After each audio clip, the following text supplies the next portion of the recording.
93 FM. 93 Equinox Radio. Bonjour, malheur à ceux qui détournent les religions et le nom même de Dieu à leur propre fin militaire, économique et politique, entraînant ce qui est saint dans ce qu'il y a de plus sale et de plus ténébreux, a déclaré le pape Léon XIV. Mine de rien, ce pape est venu vraiment mettre les gens de Yaoundé très mal à l'aise.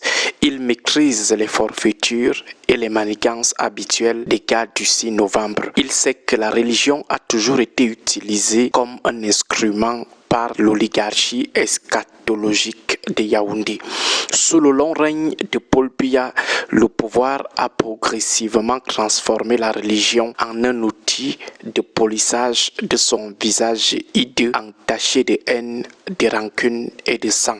Plusieurs pontes du régime se cachent derrière la religion pour se donner un visage de saint. Ils sont pourtant de bons serviteurs de causes inhumaines. Les cadres du régime, habités par une volonté de conservation éternelle du pouvoir, ont également compris que pour dompter un peuple affamé et meurtri, il fallait s'emparer de son âme avant de s'emparer de ses ressources. On assiste alors à une mise en scène systématique de la piété d'État où chaque célébration religieuse devient une tribune pour chanter les louanges du créateur de la nation plutôt que celle du créateur de l'univers. Le nom de Dieu est ainsi invoqué dans les salons feutrés de Yaoundé, non pour inspirer la justice et la compassion, mais pour sceller des pactes de silence et de complicité, entraînant le divin dans les arcanes de la survie politique. Ces dirigeants commettent le sacrilège de présenter l'immobilisme comme une volonté céleste et l'oppression comme une épreuve nécessaire à la paix. Heureux les pauvres, disent-ils. Entre-temps, eux, ils vivent dans un luxe insolent avec l'argent volé aux pauvres et d'autres biens arrachés à ces derniers par la force et la ruse. L'instrumentalisation de la religion par l'appareil d'État camerounais se manifeste par cette omniprésence de la prière dans l'espace public visant à masquer l'absence de politique sociale concrète. Les hauts dignitaires du régime s'affichent au premier rang des cultes avec une ostentation qui frise la provocation pendant que les fonds publics s'évaporent dans les méandres de la corruption. C'est ici que la citation de Léon XIV prend tout son sens puisque l'on utilise la sainteté des rites pour recouvrir la saleté des détournements de fonds et l'obscurité des répressions politiques sanglantes. Le langage religieux est détourné pour anesthésier les consciences naïves en rappelant sans cesse que tout pouvoir vient de Dieu, ce qui permet d'éluder habilement la responsabilité démocratique devant les hommes, la responsabilité de Paul Biya. On fait ainsi croire aux naïfs et aux fanatiques que si l'ogre de 82 s'éternise au pouvoir, ce n'est pas du fait de la violence contre toute voix dissidente, mais plutôt parce que c'est Dieu qui continue de les maintenir au trône des tout-dits. Cette manipulation est d'autant plus périlleuse qu'elle crée une confusion entre l'allégeance spirituelle et l'adhésion partisane, érigeant ainsi les pasteurs et les prêtres en agents de propagande d'un système qui se nourrit de la misère qu'il prétend combattre par l'intercession divine. Les officiels religieux à la solde du régime de Yaoundé développent un militantisme RDPciste et hypocrite qu'ils voilent avec des discours invitant à donner à César ce qui lui appartient.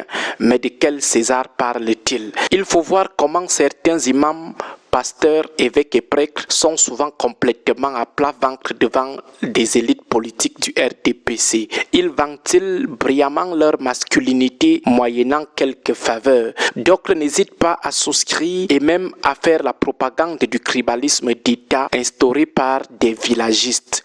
Malheur à ceux qui détournent les religions et le nom même de Dieu à leur propre fin militaire, économique et politique, entraînant ce qui est saint dans ce qu'il y a de plus sale et de plus ténébreux, dixit Léon XIV. Il faut quand même dire que ce pape maîtrise vraiment les gars de l'ogre de 82. Il faut les voir ces jours-ci. On croirait des saints ou des agneaux. Pourtant, certains d'entre eux sortent fraîchement d'une opération de liquidation sanglante de manifestations lors de la contestation post-électorale. Sans gêne, ils se pavanent derrière le pape comme des apôtres derrière Jésus-Christ. bien qu'ils soient des antithèses de la parole de Dieu. Heureusement, le pape a lu leur hypocrisie et a décidé de les exposer sans état d'âme. Le pape a finalement compris ce que nous redoutions à l'annonce de son arrivée au Cameroun, l'utilisation de son image pour couvrir les basses besognes de la conservation du pouvoir par un système eschatologique.